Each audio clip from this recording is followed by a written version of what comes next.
Okay, now the story in Bloodstone 007 is the same kind of James Bond story we've been seeing for the last 50 years, really. It's James Bond and the Bond girl of this game, because this isn't based on any movie or anything. So the Bond girl of this game have to go and stop a biological terrorist that has a biological weapon and will biologically blow our asses away. So, yeah, he's an asshole, and James Bond has to go and stop him before he blows us to outer space, I guess. Yeah, whatever. Anyway, so yeah, the story is simple, but it's okay. I mean, it's just there so we can see James Bond be badass with his kung fu judo chops and his shaking and stirs and all his cars and his badassness and his Bond girl. So yeah, the story is just there so we can see him be badass. So it's okay, just not great. So let's go on to the sound.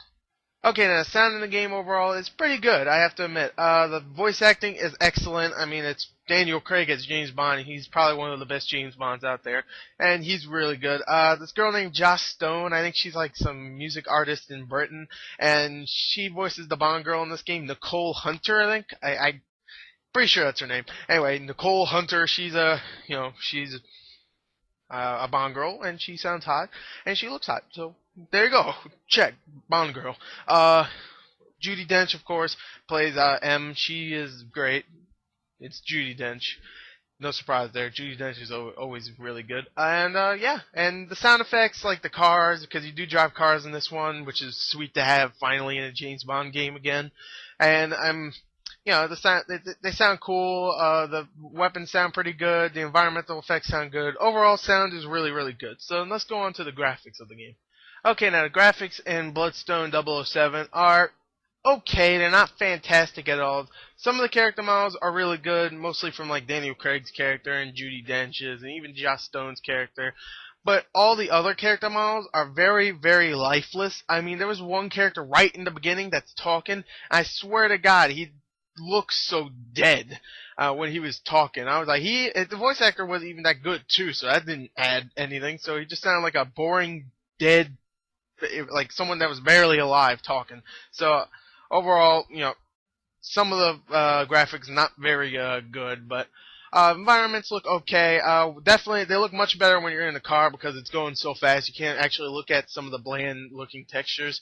And yeah, some of them are pretty bland. But overall, some character models are good, some of them are bad. Some environments look good, some of them aren't. So overall, it's like 50-50. But the main character models are great, and most of the main environments look pretty good. So yeah, kind of confusing, but let's say more on the more on the good side than on the bad side for the graphics. So, yeah, let's go on to the gameplay of Bloodstone.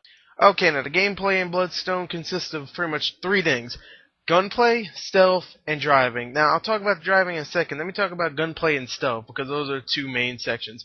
Okay, gunplay and stealth are really, really good, and they're interwoven fantastically. Like, parts here and there, you can do whatever you want, really. It's not like a part where you have to be stealthy. No, you can actually go and be stealthy if you want, or you can just go and run and gun.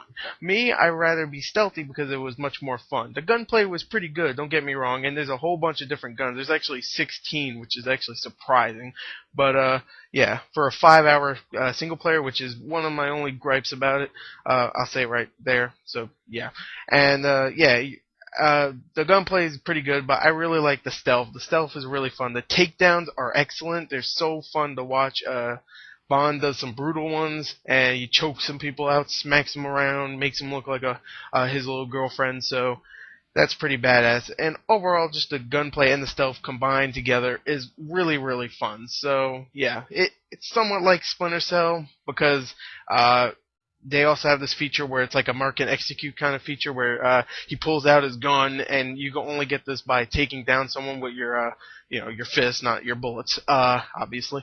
And you get this thing where it slows down time. You can actually go and aim and kill them, kind of like Deadeye mode in a little bit in Red Dead Redemption.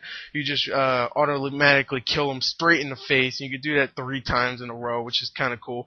Sure, you could say it's a ripoff of Splinter Cell, but I don't think so. So anyway, let's go on to the driving of the game, because I want to talk about that for a second. Okay, now the driving missions you do here and there are actually really good. If not maybe a little short sometimes, but pretty good. You have about maybe 4, maybe 5 missions where you do that, and each one range from like 4 to 5 minutes. So really you're saying about maybe 25 to 30 minutes of driving, which is still pretty good.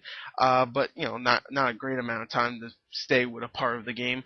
Also, this is made by the guys that made Project Gotham Racing, so that's also one reason why the driving is actually really good. So, yeah, I just wanted to talk about it real quick. I actually really like the driving. Let me talk about the multiplayer real quick, and then I'll say what I really thought about this game.